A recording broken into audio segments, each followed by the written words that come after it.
The broadcast. Okay, now, supposedly, we're going live this time.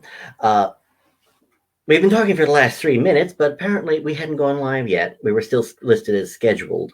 I'm still getting a little bit used to StreamYard and doing streaming podcasts. My apologies. Anyway, welcome to the Catholic Geek. I am your host, Declan Finn, with unfortunately, a face for radio and a voice for silent films. So, congratulations, you've all lost. Normally, remember back in the day, I used to do this on Blog Talk Radio. Blog Talk Radio, of course, barely worked. Even when it did work, it barely worked. And so we're going to try streaming. Do not worry, I am not doing this directly to Facebook. I am going through StreamYard as this logo right here should still be there during recording. So we're streaming to Facebook, we're posting on YouTube, we're going to be as all over the place as we can be before Big Brother decides that nobody should be watching. But that is neither here nor there. Anyway, if you are unfamiliar with me and you're just grabbing this because, hey, it's some yo-yo streaming on Facebook, I am Declan Finn, the author of now 27 books. I've been nominated for a Dragon Award three times now. I've won 3. Are they Helios Awards or? All right. I've won awards here or there. Obviously, they don't mean that much to me because I'm still busy just writing books. Anyway, my guest today is Denton Salle, relatively new author, has released 3 books that I can think of just offhand and probably more. Now, again, I'm still trying to get back into the swing of things, so I don't have his full biography and the list of books he has right in front of me as I usually would. So, again, I'm still getting used to all this sort of thing. My next step will be to bring in props, which with my luck will be props that will get me kicked off of YouTube and Facebook. So, hey, time to look into unauthorized and Rumble. Oh well, there are other YouTube-like services. Anyway, so like I said, today's guest, Denton Salle, he is living in Texas, and right now they're going through a historic 0 temperature day, and that's not even counting West Texas. I'll let him explain right now once I get the right button. Okay, and we're back, and this time we're live. It says end broadcast, so we're streaming. It says live in that corner. We're up. And if you want props that can get us banned, it will take me about 30 seconds in this room to find some. Or later. I could just pick up the poodle, and then we'd probably, get like 1 million likes because he's awful cute. I'm good with dogs. I have no heat right now, and he's laying on my feet, so I'm not planning to move him. Anyway, I'm Denton Salle. I'm also somebody else, but because I have over 250 technical publications under my real name, I write under a fake name. And it actually is a nickname that I picked up years ago because I was on a forum that was on self-defense and martial arts and things. And some of the people were not the brightest. I was teaching martial arts then. I was much younger. And I used to use Denton Salle as my email because some of the martial arts I taught were European, and Salle means training hall. So it was my town name, Training Hall. And I had one guy who for years referred to me as Dr. Salle because he could not figure out that my email name was not my real name. And because of that, it became a standard joke that everybody on this email list would refer to me as Denton, including somebody who made a whole bunch of videotapes whose last scene on the videotape was always holding up his hand and going, "Remember, Denton is really a city in Texas." So I figured it would make a good writing name. 4 books, probably 20 short stories, most of which are on I saw that, and no, there is no love for snow in my bloodstream at all. I live here because we're not supposed to get it. If I could move to Brazil at this point, I would consider it.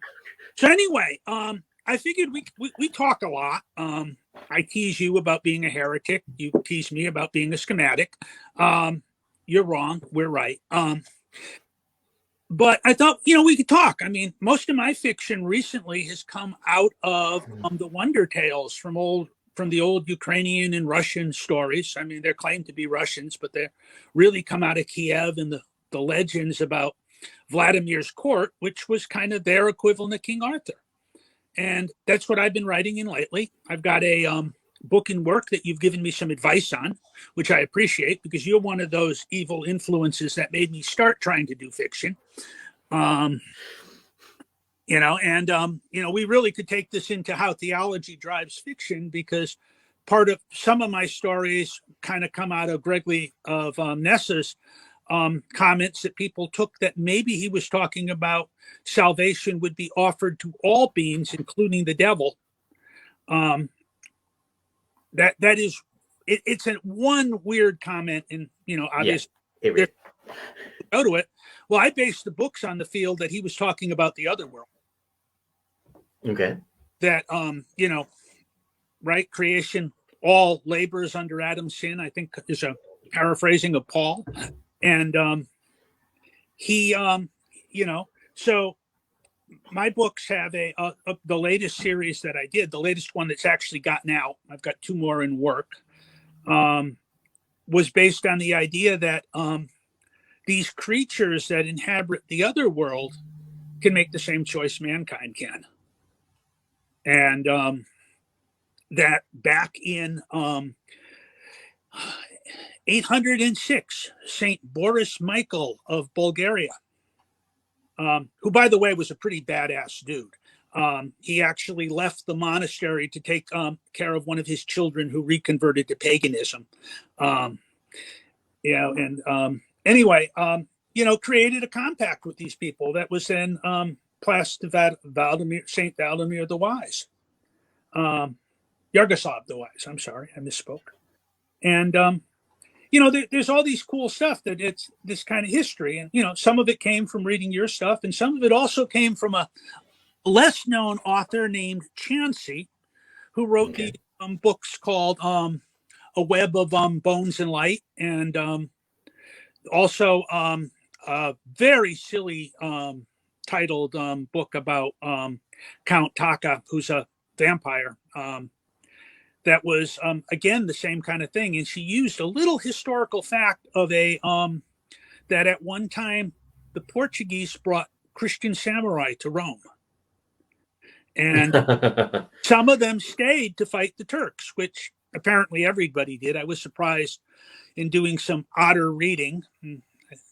And I know you've commented on my slightly pro-Napoleon attitude in one of my books. Most of our history goes through a filter of the British, and they lie a lot. This is true. And, a lot of the stuff in Lepanto was a much wider thing than just, the standard history. There were Jews, there were other Muslims, and apparently there were 1 or 2 samurai that, tried to break the Turkish control because everybody hated the Turks. Oh, yeah, they did a great job of making friends and influencing people to hate their guts. Yeah, which is kind of why in Romania, Vlad Tepes is still considered a folk hero. As far as I'm concerned, Vlad did nothing wrong. Well, we're a little pissed about the conversion thing. But, then again, we're still upset about 869 and, 1014. So, anyway, kind of, where do you want to go next?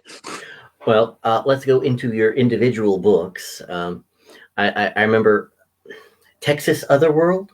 Yeah, it's a collection of short stories around a theme. They're kind of set chronologically about this brotherhood that was started by Boris Michael.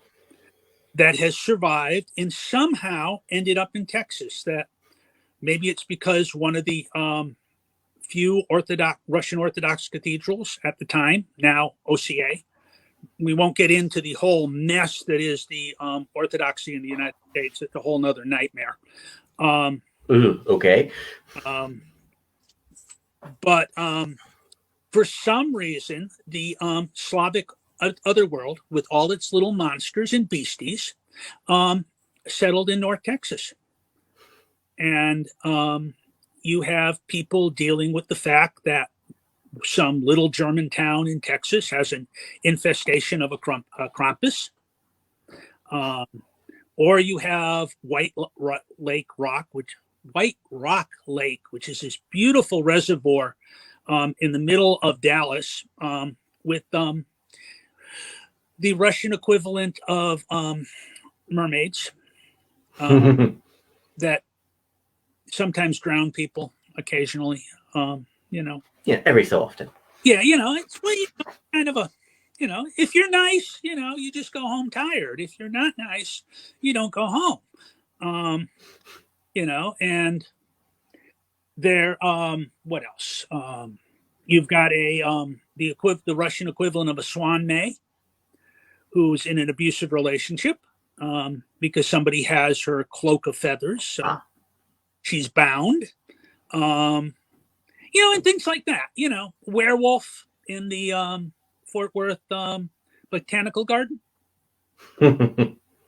Because at least in the Eastern European tradition, generally, there are multiple types of werewolves. And in fact, one of the major themes in Black Earth Rising is trying to figure out how to save someone who has been cursed to be a werewolf. You're actually cursed to be a wolf, and part of the curse was you couldn't stay anywhere. You were basically cursed to wander in wolf form until you died, if you died, which is kind of questionable. But there are werewolves that are cursed. There are werewolves where it's a genetic gift; it was in the family bloodline, and then there are werewolves who get that way by making a deal with the devil. The first two actually can make their own choices, whether or not they're going to be good or evil, just like people. The last one, the sheer fact that you're willing to go out into the middle of the woods at night, find a stump that's been hit by a lightning bolt, drive a copper knife into it while you renounce Christ in the church, pretty much, at that point, the beastie's going to be evil. Pretty much. Yeah. Okay. So, it sounds very much like, how do I put this? It sounds like you're doing modern fantasy. It sounds like you're doing with modern fantasy what I can't pronounce his name to save my life. What The Witcher did with more traditional Polish mythology. Although, from a little bit of what you said, it sounds like there's a lot of overlap between Andrzej Sapkowski and the Witcher myth myth he was using in The Witcher, and what you're citing here. Yeah, there's a lot of there's a lot of overlap. Many Krampus is not found all over Eastern Europe, though similar monsters are. But some of the islands and some of the end of Germany have a very strong Slavic background, so you get overlap. And of course, Poland, I mean, let's face it, pierogi and all that kind of stuff, And then you have the country my ancestors came from, Carpathia, Russia, which doesn't exist, but technically runs down the whole length of that mountain range that, if you look at the ethnic language group, it runs down the whole set of mountains that separates, Eastern Europe into pieces. So there's a tremendous amount of overlap, and there's a lot of stuff there. There's a wonderful little book, if you can see it, called Black Earth, where the author, whose name I can't pronounce, does basically a field guide to the Slavic overworld. And it's not exactly what I grew up hearing from stories, but there's a lot of overlap with this too. And it's really kind of great because it's like a dictionary of monsters. you know. And then you get things in there like the villa, which were very similar to the elves in Eastern Europe. Only nobody tried to romanticize them. They're scary. I mean, they're you know, if you took one as a lover, you ended up with a short, glorious life. You know, many heroes were accused of having them. If you pissed one off, they basically elf shot you and you died within a year. You know, and you could end up with them turning up at your house if your fiddler was too good. True. Music, you know. So yeah. Yes, one of the nice things I like about the Larry Correa Monster Hunter universe is he's, you know, making elves schmucks again, especially since, heck, even Tolkien later on admitted to saying, you know, I really wish I found a word other than elf to describe Legolas at all, because there are traditional elves and then there's what I did, and there are two totally different things. It's like, yeah, damn it. It's well, one of the couldn't survive 30 minutes in the winter court, you know. Yeah. Yeah, which actually sounds more like Jim Butcher has got more traditional elves than Tolkien does. mm-hmm. And the villa were different. You never. There are no legends of male ones. You know, and I actually stole that for another story that's in one of the series. I call this whole series the Hall of Heroes. There's a stream in Eastern European humor, which you may be familiar with, where they exaggerate things. So if you talk to the guy who does the kettlebell stuff, Pavel, they used to joke that the corner where they stuffed all the weights was called the courage corner.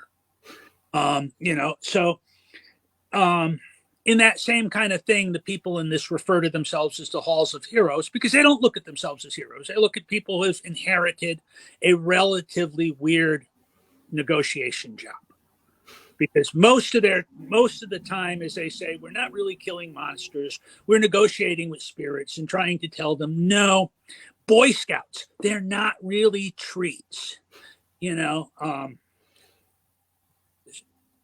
So, but there's a lot of good stuff like that, and I'm working on a young adult book, and some of the descriptions in it I'm stealing from the old Wonder Tales, because I mean, you read some of these things and they're interesting because they were collected in the 1800s by the Brits.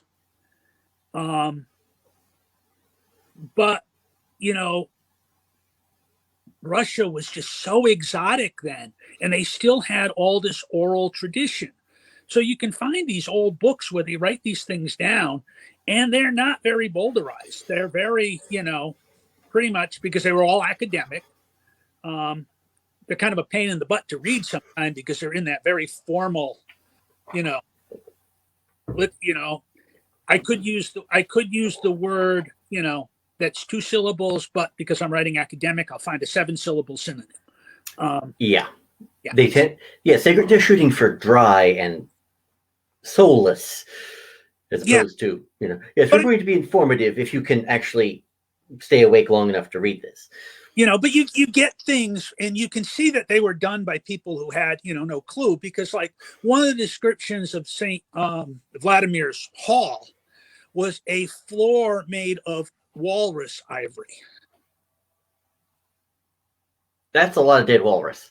Yeah, it's a lot of dead walrus, and you know the pieces aren't exactly round, so there's a lot of work there in doing that. You know, and but there are other things like that, but the descriptions are just glorious. I mean, and you know, they talk about the riddles, and there's some really, really good stuff that was translated into English in the 70s. You know, just about, you know, a pre-literate culture that didn't freak them out too much because they were still basically Christian, you know.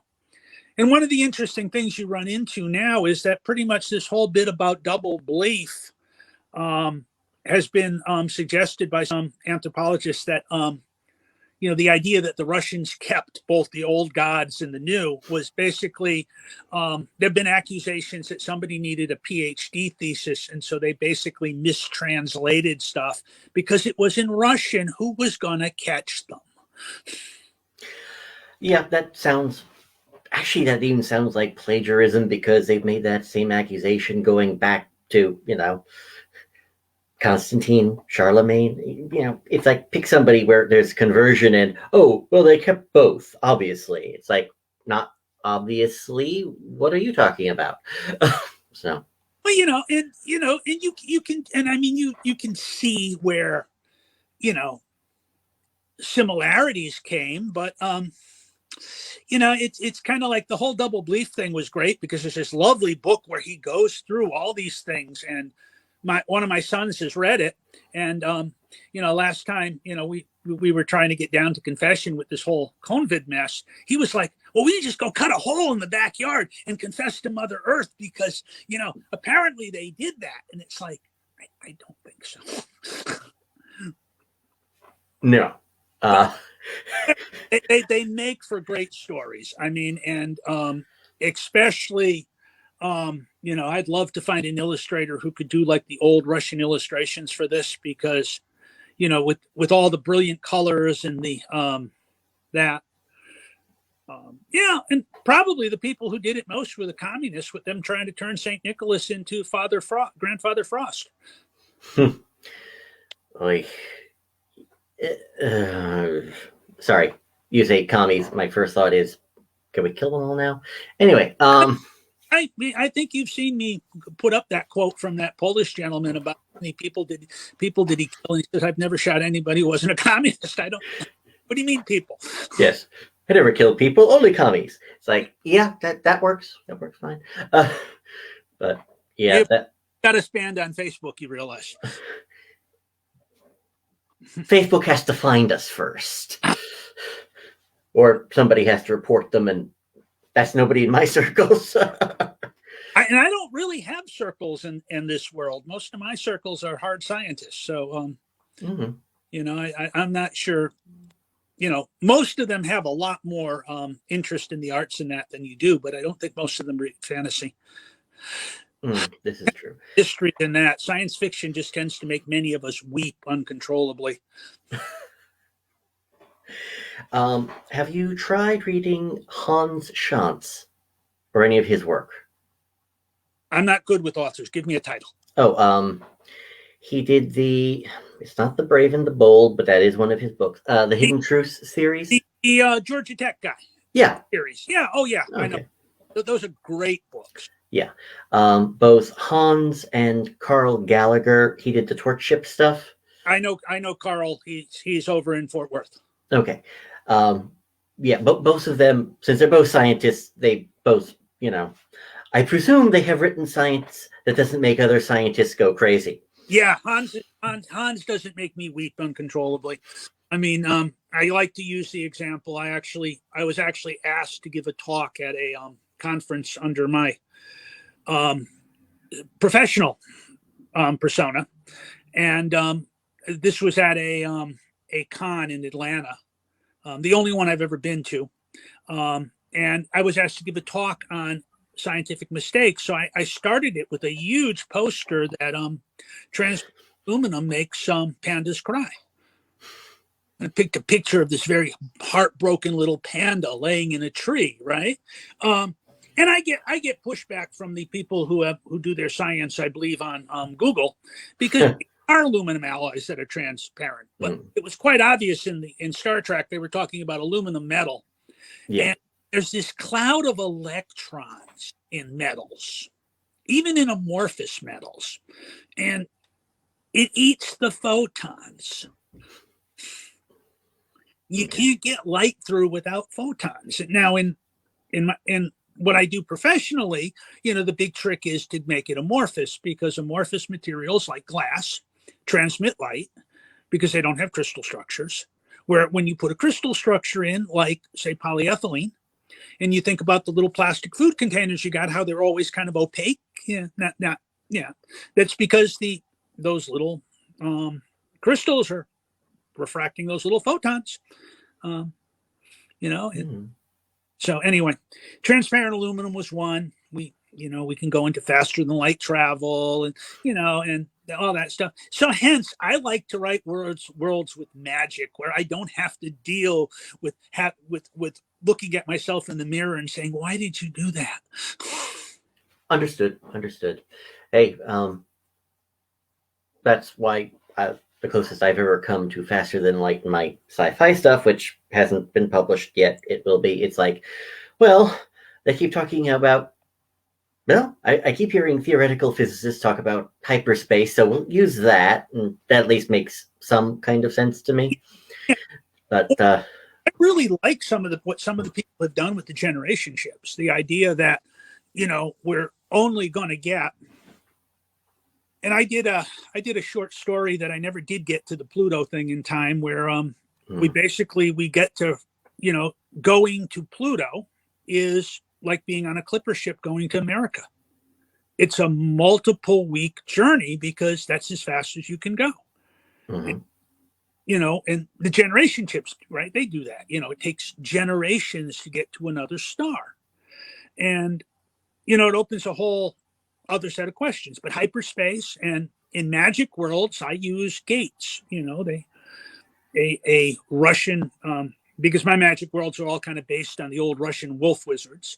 They just open gates through time and space at a fairly high cost, but to the immense horror of one of my editors, it's like, all of your wizards are covered with scars. Yeah, it's the price of how they get their power. And picking on, unfortunately, the Irish, simply because somebody did the whole Drood book series with the tattoos and that. I do learn this from some little island who keep tattooing themselves because they're trying to duplicate the Volk powers. And it doesn't work, but the Volks have all these scars. So obviously, if we tattoo the same lines, it'll work. Because you can see that happening in the real world. Yes, I can. By the way, you're referring to the Iron Druid series, Kevin Hearn? Yeah, I think I got 2 books into that and stopped. It felt very Jim Butcher derivative, not to mention that I didn't like any of these people. Yeah. Like, I just read a book from somebody I know, and it was well written and the characters developed in that. But I spent the first half of the book wanting to grab the main character by the back of the neck and slap them a couple of times and tell them to grow up. I'm not naming it since it's not a nice comment. But I really just wanted to slap the heck out of this character because they were just so obnoxious. It's like, grow up. I was thinking, I passed it to one of my sons, and he got a chapter in, and he said, if I'd acted like that, I'd be dead. And no. He said, no, I just wish I was, but I'm scarier than you. Okay.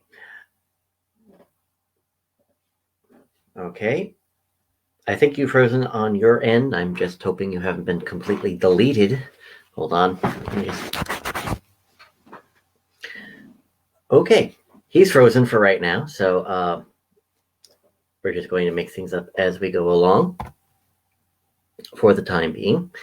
Okay, he's refreshing, so we'll get something sooner or later. For those of you who are joining us late, I'm Declan Finn, talking with relatively new author, Denton Salle. He says he's new, although he's written at least 3-4 books, so I think you're new only after the first 2. But that's just my opinion. So far, we have been discussing Eastern European folklore and its use in contemporary fiction, or at least his contemporary fiction, just to make things perfectly accurate. So, while I think about it, oh, wait, he's back. You're back? You're back. I think the cell crashed for a minute there. We definitely had another power pulse off.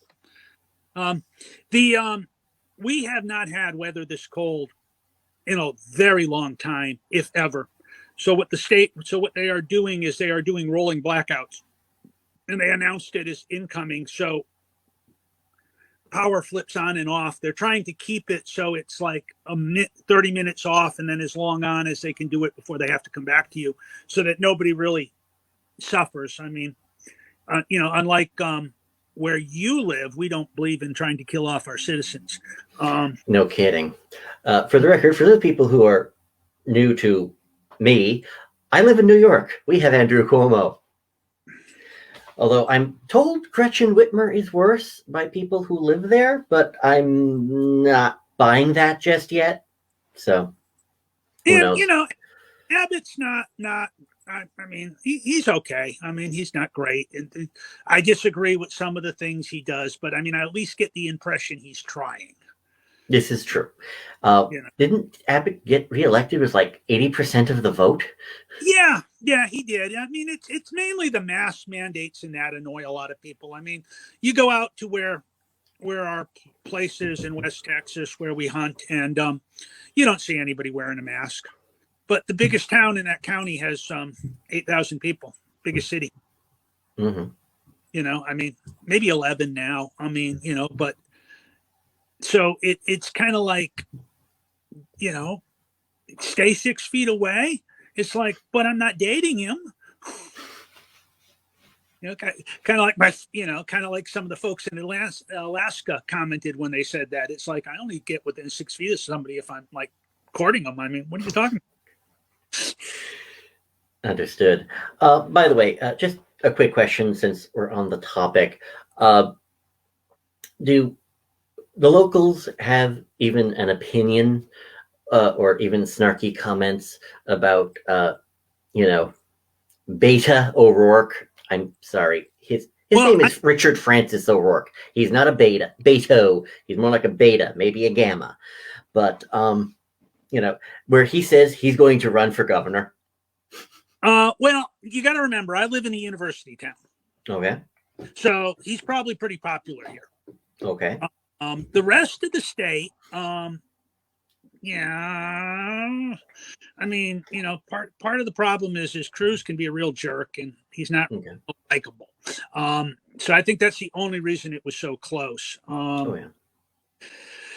I can't see him running for governor and winning. I mean, we have elected Democrats, and not in a while, but we have, and it was usually because the Republicans ran an absolute idiot. But I mean, I know where we are in West Texas, they would go to hysterics. The Hispanics I know think he's an absolute fraud and hate him because of the way he helped his father-in-law destroy a barrio. At least that's the they gerified it. Went in things, put up nice fancy things, made it into a yuppie conclave. I don't know if that's true. I've only heard that from people I know. I haven't looked it up. So, but these are people who have kin in El Paso, and they don't like him. So, I think it's kind of like the Wendy Davis phenomena, where she's much more popular with the national group of Democrats than she might be with the Texas Democrats.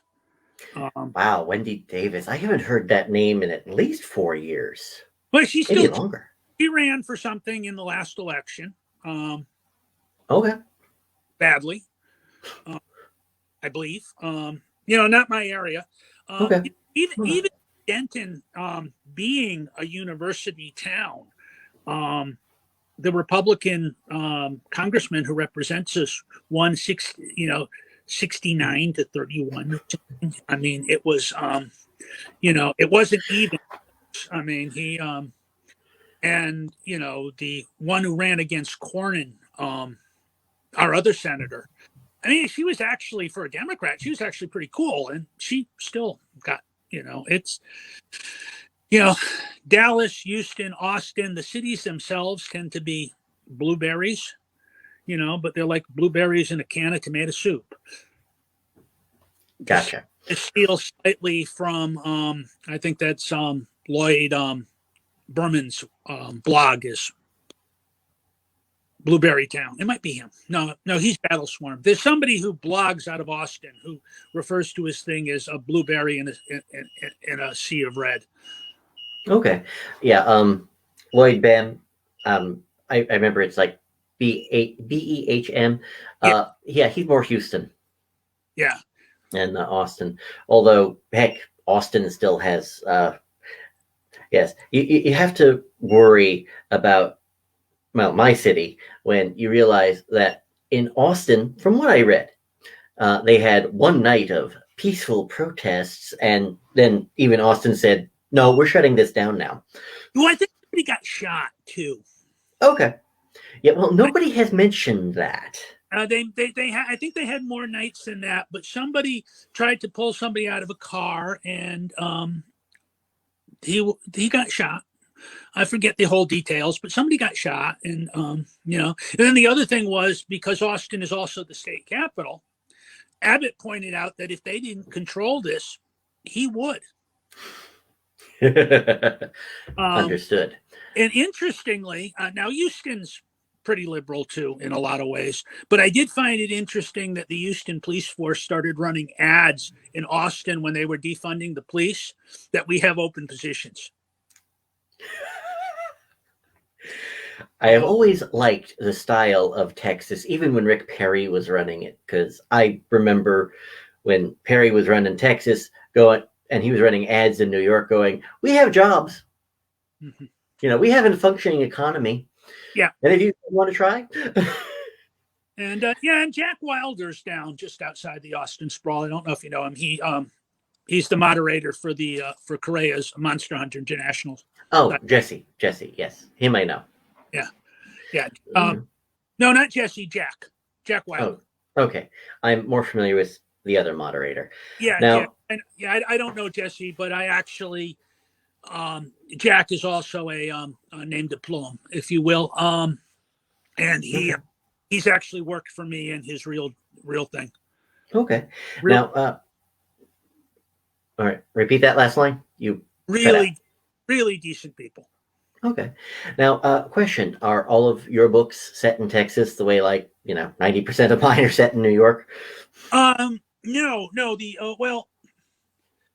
there's the DMA book, which is set in a France where they win the Battle of the Nile and history changes.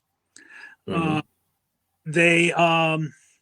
And then the young adult series that I'm just starting is set in the mythical world. Okay. But outside of mysteries, and I have two small books of mysteries. Those are set in Texas. One is set in the downtown near the new opera house, with a young woman who works there. And then the other one is set in a small town in West Texas based on a town I did. And the one romance novel I did, because Bokara talked me into it,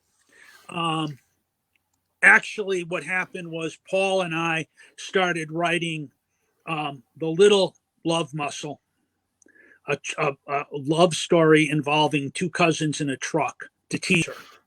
We did this as a series of posts. And to make up for that, I wrote a romance in her yearly world, which is actually most of it takes place in Newark, New Jersey, because I did enough work there because of the chemical industry that I am more familiar with it than I really would want to be. Understood. Now, first of all, Bocara, for those people who don't know offhand, is Bocara Brumley. This was what was the title this appeared in? The one for me was Frozen Hearts, Thawing Hearts, and she whole series in yearly Texas, which is a town she made up, and they are clean romances. They are very clean. I had to take all my curse words out. Okay. And she also just did Saturn, which is the planetary anthology released by Tuscany Bay Books. Yeah, and she also did a really cute little thing, Cracked, if you saw it. The chicken anthology, yes. My wife actually submitted to that one. Yeah, I actually got something in because, and then she went into hysterics when she found out it's based on a true story. Because we used to have friends who raised exotic chickens down the road. It was his wife's hobby, and they collected the eggs and all that. But chickens breed 50-50 with all these roosters. And despite what people say about cockfighting, it will happen in your backyard if you have two roosters, because Right. they tolerate that. So these things would get to be get through puberty, and they would start either trying to take out the main rooster or attack the hens or fight with each other. So about every so many months, we would go out there and he would take her out to dinner, and we would butcher his roosters, take them home with us. And one of those times, my son was fooling around and ended up like dancing with the main rooster, which was the start of where this story came from. But we would go out, and he was young at the time, and nothing is more fun for a small boy than blood and mess. So chopping the heads off the roosters was just the greatest thing. And then we couldn't keep it. We didn't try to keep it alive, but we did end up with one zombie, where he missed his stroke, and we left enough of the hindbrain that it walked away and tucked its head under its wing because it couldn't. Obviously, it was time to go to sleep, which was just heck. Well, I've never heard of anyone lobotomizing a chicken before, but okay. It wasn't intentional, let me tell you. It was just a misstroke for the kid. But we'd come home with 15 rooster carcasses, and I was lazy, so I didn't pluck them. I would dress them like a game bird, pull the breasts and the legs, and we'd make coq au vin. Works for me. So my son grew up thinking it was called Bad Rooster Stew. Yeah, that actually sounds that I'm going to have to tell my wife, because part of that sounds a little bit like what happened with her short story, which was also based on an incident in her life, and it ended very much the same way with, oh look, we have this rooster who's a schmuck, and the conclusion was, well, he ended up as dinner. Well, and it's kind of like they're all schmucks, roosters in general. They're just, they're and they you deal with them. You all of a sudden, I mean, I'm not justifying cockfighting or anything, but boy, you sure see why it developed, because two of them, they'll just go at it, and it's pretty impressive. So why not make money? Right. Well, but you understand why Wallon, the southern part of Belgium, their emblem is a rooster, is a cock, because it is it was a brave animal. It's like a boar. Why did people put boars on their shield? Well, I hunt those beasties. I can tell you stories. I believe it. I've heard of. I'm trying to remember if you or my wife told me this one story of, the boar that, when it finally dropped dead, it had shotgun pellets in it. It had 45 rounds in it. It had 32s in it by people who were more, brave than smart. And it was, all the bullet wounds were old, and it just shrugged them off.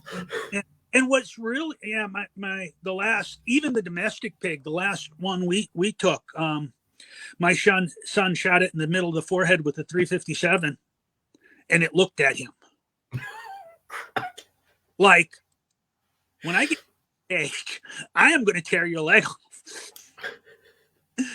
So we waited till it turned its head, and through the back of the head took care of it. But they're amazingly tough animals, and and my oldest, who's kind of my crazy child, actually killed one with a knife. Was he doing it on a bet, or did he just thought that was a good time? Oh, they went out hunting them with the knives. Of course. Okay. Yeah. Sorry. Dogs, it's kind of amazing. I mean, a hog will go for one dog, but you get a couple of dogs, and they are terrified. And he chased it down. We actually think, knowing my oldest, that it was more because there were dogs involved than anything else, because he is probably the ultimate dog lover. I mean, we have pictures of him sitting in the back of the truck with these 4 boar hounds, right, all over him because he's sitting there scritching them behind the ears. You know, Okay. Yeah. you know, they are tough animals, and Mm. not that you can't drop them with one shot in that, but I mean, if you're not really expecting that, a lot of local hunters will say you break the shoulder first, because that way they can't get to you. That makes perfect sense. And now, and sorry, you regale me with these stories, and all I could think is any numbnuts in anyone who is against guns going, well, this is a weapon of war. It's like, dude, this isn't even going to take down a boar unless you shoot it with a lot of bullets. And one of the more famous quotes from our idiot, Andrew Cuomo, you don't need 10 shots to drop a deer. It's like, yes, but you've never hunted boar, obviously, Well, nor have you ever held a gun. yeah, there are people who need multiple shots to drop a deer. I remember when one of the kids was about 12, we were out, and somebody else was telling him how it took four shots for him to drop this buck. And we're walking away, and he whispers to me, he said, "Dad, if I shot that bad, I wouldn't tell anybody." But I mean, it is just, and how do you tell? I mean, the farmer who we just bought this last pig from, and this was a heritage breed, and my word, if you've never had pork from a heritage breed, you have no idea it is. A totally different experience. There was so much fat on this pig that after we did the Y cut in one and did the circle cuts around the legs and got down a little bit, we could peel it. We just peeled the skin off like it was a banana because it was 3-4 inches of fat, and the fat just kind of, and make lard with the guy who did this. But he was talking about, he had a wild boar out there who was trying to get at his sow, the one he bred with. One shot with a shotgun, and it just keeled over and died. He said the next time he shot one with a shotgun, it looked at him like it was going to come over there and beat his head in. I mean, yeah, it's shot placement, but he said, as far as I can tell, I shot them both in the same place. Okay, then. Anyway, now, since your internet connection is a little bit 50-50, and we have been talking, we are closing in on an hour. It is usually the part where I just say, step one, let's go through all your books so everyone can have a good list of them, in case I don't get to drop your link in the description. All right. You mentioned we've mentioned Texas Otherworld. We have mentioned the Hall of Heroes series, but we haven't gone through all the books. Right. There's Genetic Vampire, which is based on the idea that vampirism is actually a combination of a specific virus and the right genetic code. Okay. Which is why we are not. It's a big question with vampires is why aren't we all? Well, okay. Yeah. My answer to that would have been, they don't want to deplete the breeding stock. It's like, yeah, they're still human when they're there, so you got to expect there would be stupid ones who would. Right? So, I mean, let's face it. Look at the dodo, the passenger pigeon. That pigeon that was in the U.S. Right? Yeah, really tasty animals. Sometimes disappear. The giant moa in Australia, but the Aborigines ate them all because they were so tasty. So anyway, but so you have Genetic Vampire. Got to have the genetics.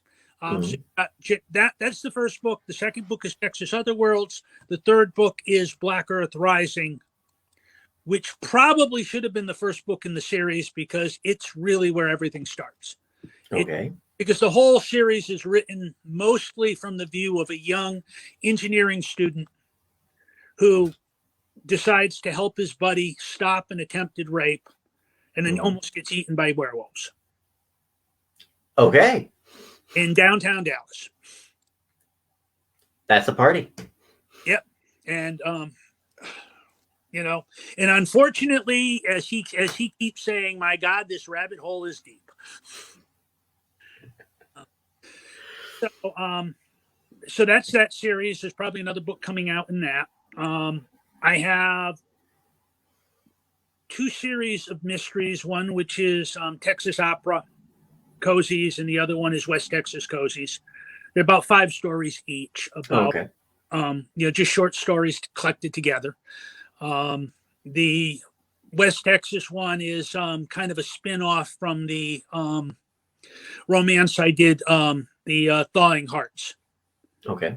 And there should be, someday there'll be 2 more books in that series, because there are 2 other characters that I need to do the right romance thing to and happily marry off. All right. So, and then then there is Panda Dreams and Other Hallucinations, Okay. which is just basically a collection of, I did a challenge and tried to write a short story a week for a year. And when I got done with it, I had all these short stories left that I didn't know what to do with. Panda Dreams and Other Hallucinations. Okay. Because thanks to a couple of people who remain nameless, occasionally my biography appears in anthologies with the last line of, Denton Salle denies that he is a giant panda. Okay. That's because my Facebook image is a giant panda. So Understood. Okay. So, now, and that's it. And then I have another one coming out, which I've got to change the name of, because I called it Varangian Tang, referring to the guard from Constantinople and the Tang dynasty. And nobody who has seen the title has any idea what it means. But it's basically Rus Vikings in China. okay, that makes sense to me. But With okay.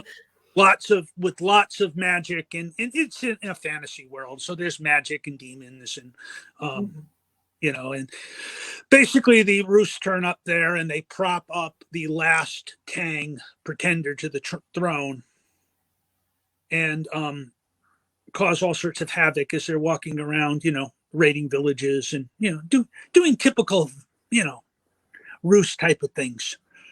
But it's, again, it's kind of it might end up being young adult when it's done, if I can clean up all the scenes, because it's kind of written from the viewpoint of 2 Chinese kids who end up getting taken by the Vikings.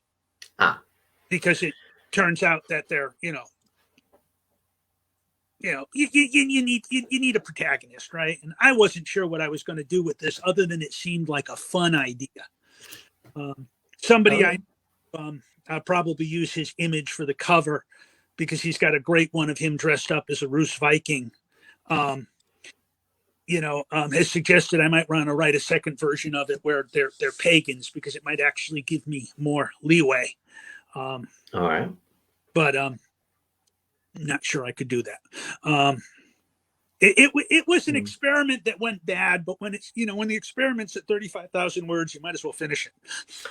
I understand this. I'm guessing you don't outline. What? I don't have one. What? You do not outline. No. I okay. do. Okay. No. I tend to be a pantser. Yeah. All right. No, I'm. Trust me, I remember that. That's still more than half my output at the moment. I'm going to actually. I guess it depends with outlines too, because we could really go over on, somebody came out with wrote and said, if you're using the hero's journey, I think you're. And I'm not sure I totally agree with that, but boy, I can understand it, because I have had stuff, that's been submitted to people that's come back with, well, you really need to make the hero's journey clearer. And it's like, well, it wasn't really, that's not the only story in the world. No kidding. Sorry.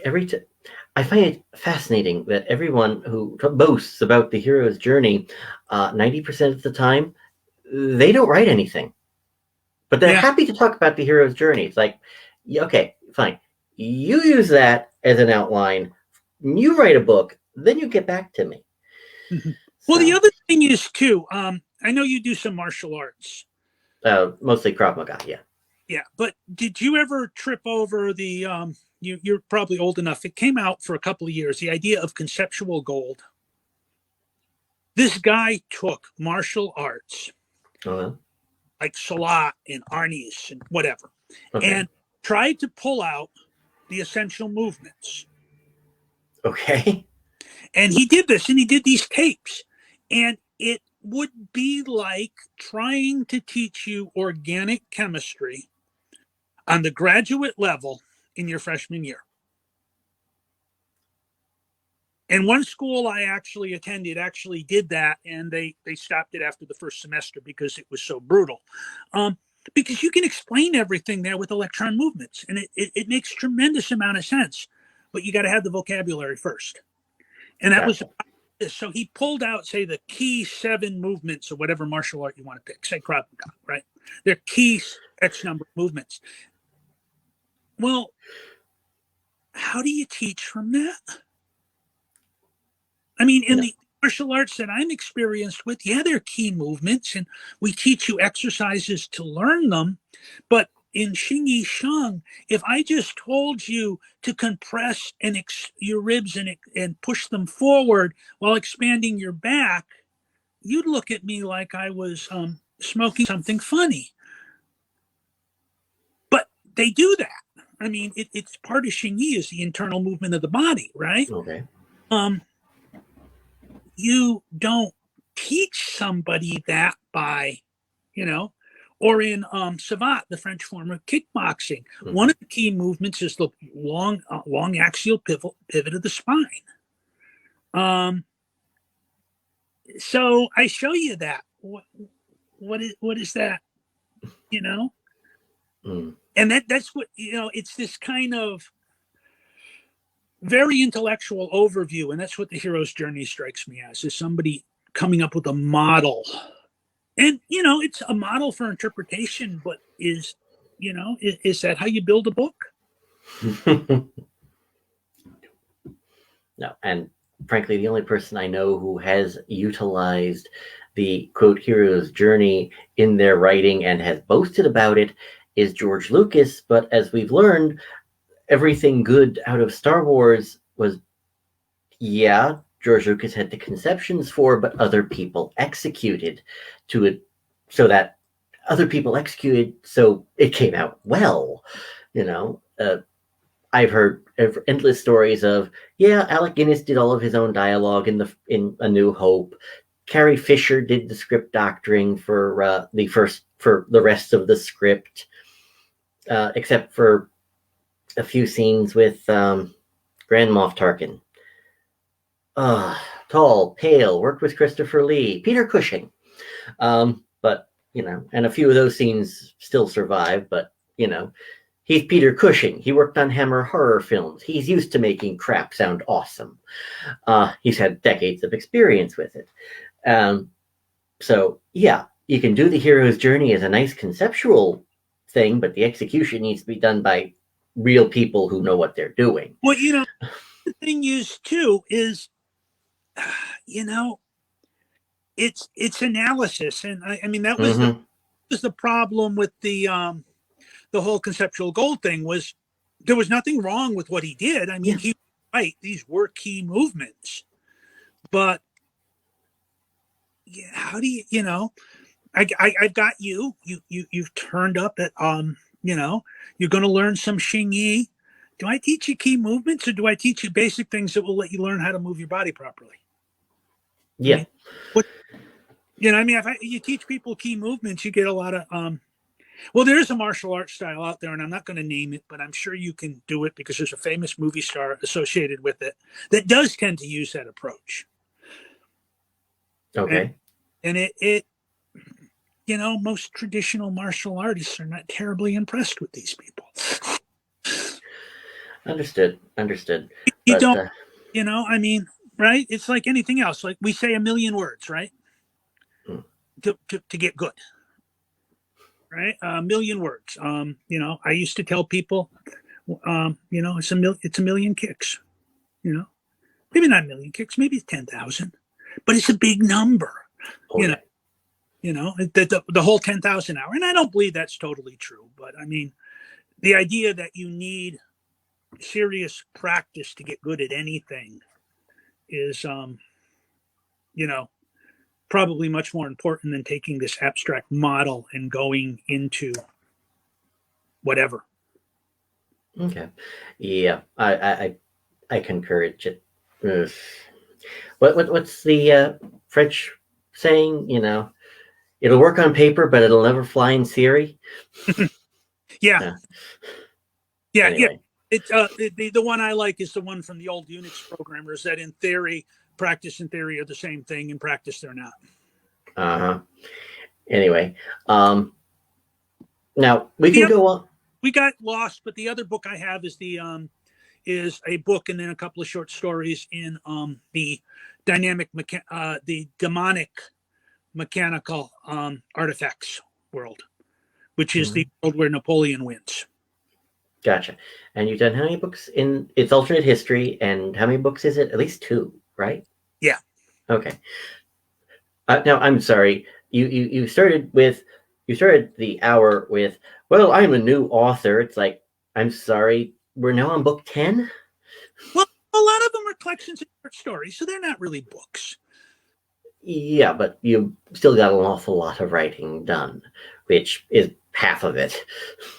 But, it's it's like when I was first starting this and I talked to somebody in the area, it's like, I've got over 250 technical publications. It's not like I don't know how to sit down and write. My big problem is convincing myself not to use the passive voice, because all science is written in the passive voice. Yeah, that will be a problem. Now, my question is, a lot of these, when I was doing this on Blog Talk Radio, I used to run these for 2 hours. My question is, we've been at it for 1 hour and 2 minutes, and given how the electrical system is over there, should we start wrapping up? It might be a good idea, because we're probably due for another outage again. All right. In which case, question 1: where can people find you online? Facebook, maybe Twitter. I'm on Facebook, though I'm not very active there. I pretty much just post things. I'm on MeWe. I don't tweet. I do have an account on Gab, but I've never used it. Okay. I do have a website, which is just dentonsalle.com. And most of the books are on Amazon. There are a few that you can get from Barnes & Noble or Kobo, but most of them are on Amazon. Okay. And I have an author's page there. And DentonSalle.com is pretty much all just writing stuff. I don't really keep it up very much. At some point I should do a blog, but right now what I do is book releases, and then I'm trying to do the whole book of a week thing, which has actually been a lot of fun, because now that's something you run. Yeah. And, it's kind of a way to get other books out there, and it's been really a real fun way to read stuff I normally wouldn't, which was kind of nice about it. So okay. Okay. It's nice that an idea I had is actually working. Yes. Okay. All right. So we've got you on Facebook, though you're there, barely there. You've got the website, you're barely there. Is there anywhere you're on frequently? I actually do. Well, the website is tied into my email, so if you bother me there, you'll find me immediately. Mm-hmm. And I do pretty much check Facebook and MeWe daily, just to see if anybody's bothered me. Because I do, the main reason I've kept the Facebook account is I have some friends who have forgotten how to use email since Facebook has come out. Yeah, there are some people I know who have forgotten how to use phones. Exactly. Yeah, exactly. And some of them are really good friends, so I use that to keep in touch with them. So I'm on there, trying to, just with all the politics and at this stage, just avoid it totally. I hear you. Yeah. All right. So anyway, I guess we should stop before, either you have a blackout or somebody decides to start blacking out in New York, which I don't put it against them. Yeah, Well, at least you guys are 34 degrees or something last I looked. At the moment, it's 34, but raining, so we're going to have plenty of black ice tonight. Oh, Yay! yeah, we're I guess we're a whole 7 now. Well, it's going in the right direction. Yeah. Yeah, and I don't know if we've talked about my dog when you were the last time you and I chatted, but we have this black standard poodle who was apparently raised by plushies, and is just like absolutely terrified of this white crap on the ground. He goes out. We're waiting to see him try to figure out how to use the bathroom in the house so that he you know doesn't have to actually get his paws wet. He's a very affectionate little guy, but he's not what you would call the most dog-like of dogs. Okay. And here I thought the toy poodles were the dainty ones. They usually are. I mean, his predecessors all were hunters and that kind of stuff, and he might be too. But this idea of snow is like, dude, I was born and raised in Texas. What's this? Kind of like when I dragged one of my kids to a forging seminar in Wisconsin over Christmas break. I don't think he's ever quite recovered from that exposure to cold. Yeah, that would be difficult to adjust to. Hey, but at least it's not, go to Florida. It's not the heat. It really is the humidity. Also Florida man. Somehow. I don't know why.